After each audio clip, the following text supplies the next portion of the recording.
నమస్కారం. ఈరోజు చదువుతున్న కథ ఒక్క మాట. ఈ కథ రాసిన వారు గోగినేని హిమబిందు. కథలోకి వెళ్దామండి. ఈ రోజుతో షాపింగ్ పూర్తి చేసి రేపు తీరుబడిగా వద్దామనుకుంటే నీరజతో సమస్య ఏదో వచ్చిందంటూ ఇప్పుడే రమ్మన్నావు. సంగతేమిటి పిన్ని? ఎవరినైనా ప్రేమించాలని అంటోందా? ఆ సంబంధం నీకు ఇష్టం లేదా? వచ్చి రాగానే పార్వతమ్మ మీద ప్రశ్నల వర్షం కురిపించేసి సోఫాలో కూర్చుంది సరళ. సరళ పార్వతమ్మ వాళ్ళకి దూరపు బంధువు. పార్వతమ్మ కూతురు నీరజ కంటే సరళ 3 ఏళ్ళు పెద్ద. ఇద్దరి మధ్య మంచి స్నేహం ఉంది. 3 ఏళ్ల క్రితం పెళ్లి చేసుకుని అమెరికా వెళ్ళిన సరళ సెలవు మీద వారం రోజుల క్రితమే ఇండియా వచ్చింది.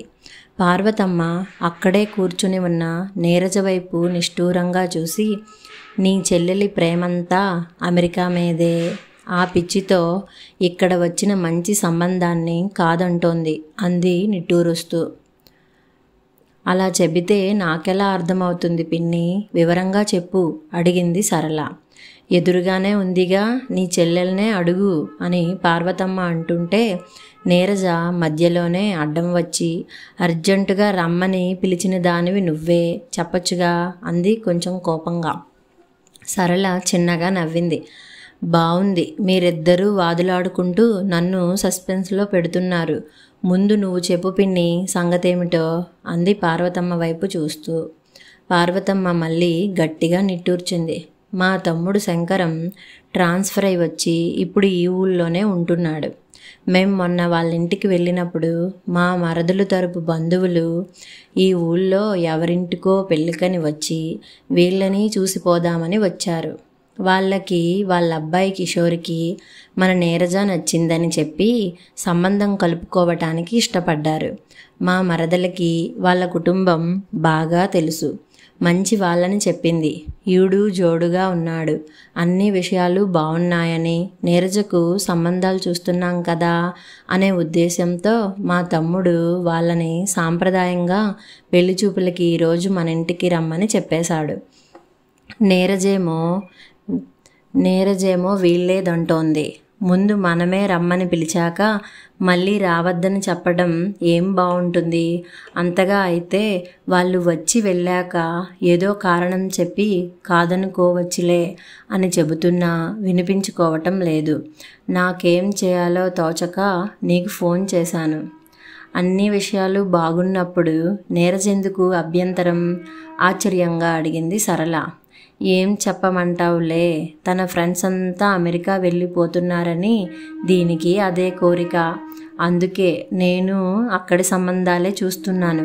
కాకపోతే అనుకోకుండా ఇక్కడే మంచి సంబంధం వచ్చినప్పుడు కాదనుకోవటం ఎందుకు అని మేం నచ్చజెబుతున్నా నీరజ వినిపించుకోవడం లేదు అంటూ ఆవిడ లేచి నిలబడి కాఫీ తెస్తానుండు అని చెప్పి వంటగదిలోకి వెళ్ళింది. సరళ నీరజకు కొంచెం దగ్గరగా జరిగి భుజం మీద ఆప్యాయంగా చెయ్యి వేసి, ఈ రోజుల్లో అమెరికా వెళ్ళటం పెద్ద సమస్య కానే కాదు. అందరూ వెళ్తూనే ఉన్నారు. పెళ్ళయ్యాకైనా మీరిద్దరూ ప్రయత్నం చేసుకొని వెళ్ళొచ్చుగా అంది. అలా కుదరదులే అంటూ నిట్టూర్చింది నీరజ. మామయ్య వాళ్ళ ఇంట్లో ఆ రోజు అతనితో మాట్లాడానుగా. మాటల మధ్యలో అతనికి అమెరికా వెళ్ళాలనే ఉద్దేశం ఎంత మాత్రం లేదని స్పష్టంగా చెప్పాడు. అది తెలిసి కూడా వాళ్ళను రమ్మనటం ఎందుకు చెప్పు? మామయ్య నన్ను ముందు అడగకుండా తొందరపడ్డాడు. అందుకని ముందు రమ్మందాం, ఆ తర్వాత ఏదో కారణం చెప్పొచ్చులే అంటారు. అంటే నాకు నచ్చ చెప్పే అవకాశం ఉంటుంది కదా అని కాబోలు. నాకు అర్థం కానిదేమిటంటే అన్ని విషయాలు బాగున్నాయని మా వాళ్ళు ఒకటే ఇదైపోతున్నారు కానీ ఇలా అన్నీ బాగున్నా అమెరికా సంబంధం దొరకదనేం లేదుగా. వాళ్ళకి ఇష్టమై అడుగుతున్నారని ఒప్పుకునే కంటే మనకి నచ్చే సంబంధం కోసం ఎదురు చూడొచ్చు కదా. ఏమంటావు? నిజమేననుకో అంటూ సరళ ఒక నిమిషం ఆగింది. నీకు అమెరికా లైఫ్ మీద చాలా భ్రమలున్నాయనిపిస్తోంది. పేపర్లో అప్పుడప్పుడు నువ్వు ఇలాంటి వార్తల్ని చూసే ఉంటావు కానీ నా అనుభవంలో తెలుసుకున్న విషయాలు కొన్ని నీకు చెప్పనా? నీరజ చిన్నగా నవ్వింది. నువ్వు ఇలా ఏదో చెప్పి నన్ను ఒప్పిస్తావనే ఉద్దేశంతోనే కదా అమ్మ నిన్ను పిలిచింది. చెప్పు మరి. పిన్ని ఉద్దేశం ఏమైనా కానీ 3 ఏళ్లగా అక్కడే ఉంటున్నాను కాబట్టి నాకు తెలిసిన విషయాలు చెప్పాల్సిన బాధ్యత నాకు ఉంది. అమెరికా లైఫ్ బాగుంటుందనటానికి ఎన్ని ప్లస్ పాయింట్స్ ఉన్నాయో బాగుండదనటానికి అన్ని మైనస్ పాయింట్స్ ఉన్నాయి. ఒక్కొక్కరికి ఒక్కోలా అనిపించవచ్చు కానీ నాకైతే మాత్రం మైనస్ పాయింట్సే ఎక్కువ కనిపిస్తాయి. అందుకే ఎప్పుడెప్పుడు ఇండియా వచ్చేస్తామా, మన వాళ్ళందరి మధ్య ఉండే అవకాశం ఎప్పుడు వస్తుందా అని ఎదురు చూస్తుంటాను తెలుసా. మంచి భవిష్యత్తు కోసం ఎంత దూరమైనా ఎక్కడికైనా వెళ్ళాలి. కెరీర్ గురించి ఆలోచించకుండా ఉన్న చోటనే ఉండాలనుకోవటం నాకు అస్సలు నచ్చదు. నాకు ఈ సంబంధం ఇష్టం లేకపోవటానికి కారణం కూడా ఇదే. మనం ప్రాధాన్యం ఇచ్చే విషయాలను బట్టి మన ఉద్దేశాలు ఉంటాయి. అక్కడ శాలరీ, కొన్ని సౌకర్యాలు ఎక్కువే అనుకో, కాదనను. కాకపోతే చెప్పానుగా ఒక్కొక్కరికి ఒక్కోలా అనిపిస్తుందని. అది సరే కానీ ఈ మధ్య జరిగిన సంఘటన చెబుతానన్నా కదా అంటూ ఒక క్షణం ఆగి మళ్ళీ మొదలుపెట్టింది సరళ. మాకు దగ్గరలోనే ఉండే ఏరియాలోకి ఒక తెలుగు వాళ్ళ కుటుంబం వచ్చింది. ఆమెని అతను ఎక్కడికి తీసుకువచ్చేవాడు కాదు. ఒకసారి నేను నా ఫ్రెండ్ పరిచయం చేసుకుందామని వెళ్ళాం. నా ఫ్రెండ్ వాళ్ళ ఆయన పనిచేస్తున్న ఆఫీసులోనే అతను చేస్తున్నట్లు ఆ అమ్మాయి మాటల వల్ల తెలిసింది. అతను నెలకి 20 రోజులు క్యాంప్లోనే ఉంటాడని చెప్పేసరికి నా ఫ్రెండ్ ఆశ్చర్యపోతూ ఆ ఆఫీసులో అసలు క్యాంపులే ఉండవని చెప్పింది. దాంతో ఆ అమ్మాయి తర్వాత వాకప్ చేసేసరికి తేలిందేమిటంటే అతనికి ఆల్రెడీ పెళ్ళయింది, పిల్లలు కూడా ఉన్నారు. ఆ విషయం దాచి ఈ అమ్మాయిని మళ్ళీ పెళ్లి చేసుకున్నాడన్నమాట. ఈ విషయం బయటపడేసరికి అసలే అంతంత మాత్రంగా ఉన్న ఆ అమ్మాయి కాపురంలో కష్టాలు ఇంకా ఎక్కువయ్యాయి. శాడిస్టులా హింసించటం మొదలుపెట్టాడట. ఒక ఫంక్షన్కి పిలుద్దామని మేమిద్దరం మళ్ళీ వెళ్ళినప్పుడు ఆ అమ్మాయి అతను కొట్టిన దెబ్బలకి స్పృహ తప్పి కార్పెట్ మీద పడి ఉంది.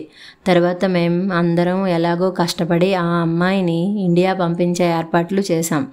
వాళ్ళు తర్వాత ఏదో తేల్చుకుంటారనుకో. అమెరికా సంబంధం అనగానే మన వాళ్ళు కొంతమంది ఆ మోజులో పూర్వపరాలు సరిగ్గా విచారించకుండానే హడావిడిగా పెళ్లి చేసి పంపించేయటంతో ఇలా కొంతమంది అమ్మాయిలు అన్యాయమైపోతున్నారు. ఇలాంటివి అప్పుడప్పుడు అక్కడక్కడ జరుగుతున్నట్లు వింటూనే ఉన్నాం. ఇంకా నీరజ మధ్యలోనే అడ్డం వచ్చి సరళ వైపు సూటిగా చూస్తూ అంది, అక్క నేను ఒక్కటి అడగనా? ఇక్కడ కూడా ఇలాంటివి జరుగుతూనే ఉన్నాయిగా, కాదనగలవా? కట్నాల కోసమో ఇంకే కారణాలతోనో రకరకాలుగా భార్యల్ని వేధించడం, కిరసనాయిలు పోసి తగలబెట్టడం లాంటి వార్తల్ని పేపర్లో మనం ఎన్ని చూడలేదు. అదంతా పోనీ బావగారి సంబంధం మనకు తెలిసిన వాళ్ళదేం కాదు. అయినా నువ్వు అక్కడ హ్యాపీగానే ఉన్నావు కదా? సరళ నవ్వేసింది. నేను అమెరికాలో లైఫ్ని ఎంజాయ్ చేస్తూ నీకు మాత్రం నీతులు చెబుతున్నట్లుగా నీకు అనిపిస్తుంది కాబోలు. పూర్తిగా తెలియని అమెరికా సంబంధం కంటే బాగా తెలిసిన అన్ని విషయాలు బాగున్నా ఇక్కడ సంబంధమే బెటర్ కదా అనే ఉద్దేశంతో మాట్లాడానంతే. సరేలే, నీ ఇష్ట ప్రకారమే జరగటం మంచిది. ఇక్కడ సంబంధం చేసుకుంటే అమెరికా వెళ్ళలేకపోయానన్న అసంతృప్తి నిన్ను ఆనందంగా ఉండనివ్వదు కూడా. కాకపోతే కిషోర్ వాళ్ళు వచ్చి వెళ్ళినందువల్ల నష్టం ఏముంది? అమెరికా వెళ్ళటం అనేది నీ తప్పనిసరి కోరికని అతనికి తెలియజేయి. నీ పట్ల మరీ మక్కువ ఉంటే తన ఉద్దేశం మార్చుకొని అమెరికా వెళ్ళటానికి అంగీకరిస్తాడేమో. లేకపోతే ఈ సంబంధాన్ని వాళ్ళే క్యాన్సిల్ చేసుకుంటారు. అంతేగా. ఆలోచనలో పడినట్లుగా నీరజ 2 నిమిషాలు మౌనంగా ఉండిపోయి తర్వాత మెల్లగా సరే అలాగే చేద్దాంలే అంది. అప్పుడే కాఫీ కప్పులతో వచ్చిన పార్వతమ్మతో సరళ, పిన్ని ఈ సంబంధాన్ని చేసుకోవటానికి కాదు కానీ వాళ్ళు రావటానికి మాత్రం నీరజ ఒప్పుకుంది అని చెప్పింది. పోనీలే, మాట పోకుండా అంతవరకైనా పర్వాలేదు సరళ, ఇంటికి ఫోన్ చేసి చెబుతాను, వాళ్ళు వచ్చి వెళ్ళే వరకు నువ్వు ఇక్కడే ఉండు అంది పార్వతమ్మ మనసు తేలికి పడినట్లుగా. అలాగే పిన్ని, వాళ్ళ కోసం చేసే స్పెషల్స్ అన్నీ నాకిష్టమైనవే అయి ఉండాలి మరి అంది నవ్వుతూ. పార్వతమ్మ కూడా చిన్నగా నవ్వి, తప్పకుండా, నాకు తెలుసుగా, జీడిపప్పు పకోడీ, గులాబ్ జామ్, క్యారెట్ హల్వా అంతేగా అంది. ఆ సాయంకాలం పార్వతమ్మ తమ్ముడు, మరదలు, కిషోర్ని, అతని తల్లిదండ్రుల్ని వెంటబెట్టుకుని వచ్చారు. అందరూ కలిసి కాసేపు కూర్చున్నారు. కాఫీ, ఫలహారాలు మర్యాదలయ్యాక నీరజని, కిషోర్ని మాట్లాడుకోవటానికి వీలుగా ఒంటరిగా వదిలిపెట్టారు. వెళ్లే ముందు కిషోర్ తల్లి, మాకైతే ఏ అభ్యంతరమూ లేదు, ఇక మీ అంగీకారమే తరువాయి అంది పార్వతమ్మతో. ఆమె అలా వెంటనే అడుగుతుందని ఊహించని పార్వతమ్మ ఏం చెప్పాలా అని మనసులోనే తత్తరపడుతుండగా ఆమె మళ్ళీ, మేం ఈ ఊళ్ళో ఎల్లుండి వరకు ఉంటాం, ఆలోచించుకుని చెప్పండి, తొందరేం లేదు అంది. దాంతో అమ్మయ్య అనుకుంటూ పార్వతమ్మ స్థిమితపడింది. వాళ్ళు వెళ్ళిపోయాక అందరూ హాల్లోనే కూర్చొని మౌనంగా ఉండిపోయారు. శంకర్రావే ముందుగా నిశ్శబ్దాన్ని భంగపరుస్తూ పార్వతమ్మతో, అక్కయ్య, మా ఆఫీస్లో చలపతిరావు అని ఒక ఆయన ఉన్నాడు. ఆయనకు స్టేట్స్లో బంధువులు చాలామందే ఉన్నారు. నీరజకు సంబంధం చూడమని ఆయనకు చెబుతాలే అన్నాడు.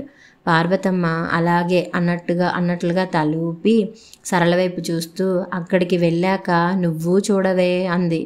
నువ్వు వేరే చెప్పాలా పిన్ని, తప్పకుండా చూస్తాను అంది సరళ. నీరజ వెంటనే ఏం చూడక్కర్లేదు అంది. ఎందుకని? నీ మనసులో ఎవరైనా ఉన్నారా? చెప్పవేం మరి అడిగింది సరళ. అదేం కాదు అంది నీరజ ముక్తసరిగా. మరి? ప్రశ్నార్థకంగా చూసింది సరళ. ఎందుకంటే ఈ సంబంధానికే నేను మనస్ఫూర్తిగా అంగీకరిస్తున్నాను కాబట్టి కొంచెంగా తలవాల్చి చిరునవ్వుతో చెప్పింది. నిజంగానా? అందరూ ఒక్కసారే అడిగారు.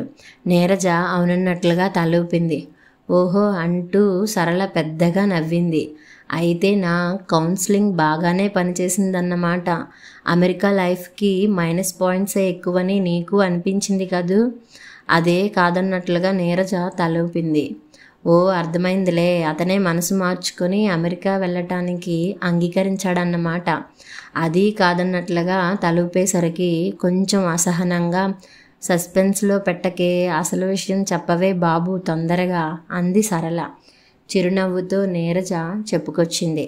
ఈ రోజుల్లో అందరూ అమెరికా వెళ్ళాలని ఆరాట పడుతుంటే మీకెందుకు వెళ్ళాలనిపించడం లేదు అని కిషోర్ని అడిగాను. చదువయ్యాక ఉద్యోగంలో చేరినా కానీ అమెరికా వెళ్ళటానికి అతను ప్రయత్నాలు చేశాడట. ఇక కొద్ది రోజుల్లోనే వెళ్ళాలని అనుకుంటుండగా జరిగిన సంఘటన అతని అభిప్రాయాన్ని పూర్తిగా మార్చేసిందని చెప్పాడు.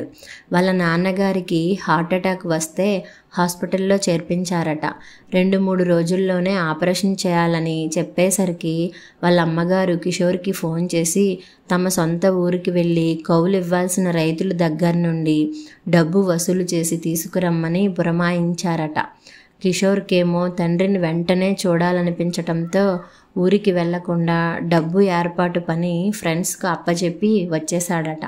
తండ్రికి ఆ విషయం చెప్పినప్పుడు ఆయన కిషోర్ చేయి పట్టుకొని చాలా ఆనందంగా, డబ్బుదేముందిరా, ఇక్కడే ఎవరో ఒకరి దగ్గర తీసుకొని తర్వాత ఇచ్చేయొచ్చులే, నువ్వు వెంటనే వచ్చేసావు, నిన్ను చూడగానే కొండంత బలం వచ్చేసినట్లుగా చాలా రిలీఫ్గా ఉందిరా అన్నారట. ఆ ఒక్క మాట అతన్ని ఆలోచనలో పడేసి అమెరికా వెళ్ళాలనే కోరికను పూర్తిగా తుడిచిపెట్టేసిందని చెప్పాడు. పెద్దవాళ్ళైన తల్లిదండ్రులకి ఏ అనారోగ్యం వచ్చినా చూసుకోవటానికి తనకేమో తోడబుట్టిన వాళ్ళెవరూ లేరు. అటువంటి పరిస్థితుల్లో డాలర్లు సంపాదించి పంపించటం కంటే వాళ్లకు అండగా ఎక్కడుండటమే అవసరమని బాగా అనిపించటంతో మంచి కెరీర్ కోసం, డబ్బు సంపాదించటం కోసం ఏ ప్రయత్నాలైనా ఇక్కడే చేయాలని నిర్ధారించేసుకున్నాడట.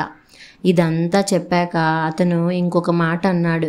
మీరు ఒక్కరే కాబట్టి ఈ సంబంధం మీకు ఇష్టమై మన పెళ్ళి జరిగితే మీ అమ్మగారు మనతోనే ఉండొచ్చు, నాకేం అభ్యంతరం లేదు అని. ఆ మాట కొరడా దెబ్బలా తగిలి నాకు కనువిప్పు కలిగించింది. అవును మరి, నాన్న చనిపోయినప్పటి నుండి అమ్మ ఒక్కతే కుటుంబ భారాన్ని మోస్తూ నన్ను కష్టపడి పెంచి పెద్ద చేసింది. ఇప్పుడు నేను అమెరికా వెళ్ళిపోతే అమ్మకి ఎటువంటి అనారోగ్యం వచ్చినా బంధువులు, స్నేహితులు దయాధర్మం మీద ఆధారపడాల్సిందే. అదే ఇండియాలో ఉంటే ఒకవేళ అమ్మ మా దగ్గర ఉండటానికి ఇష్టపడకపోయినా తనకి బాగా లేనప్పుడు నేనైనా వెంటనే వెళ్ళగలను, లేకపోతే అమ్మనైనా నా దగ్గరకు తీసుకురాగలను. ఇప్పటి వరకు ఇలా ఎందుకు ఆలోచించలేదా అని సిగ్గుపడ్డాను. ఆ పైన కిషోర్ తన తల్లిదండ్రుల గురించే కాకుండా నా వాళ్ళ గురించి ఆలోచించడం నాకు బాగా నచ్చింది. అతనిదెంత మంచి మనసో అర్థమైంది. అందుకే ఈ సంబంధానికే సిగ్గుపడుతున్నట్లుగా చివరి మాటను ఆపేసింది. నీరజ మాటలకు అందరి మొహాలు వికసించాయి.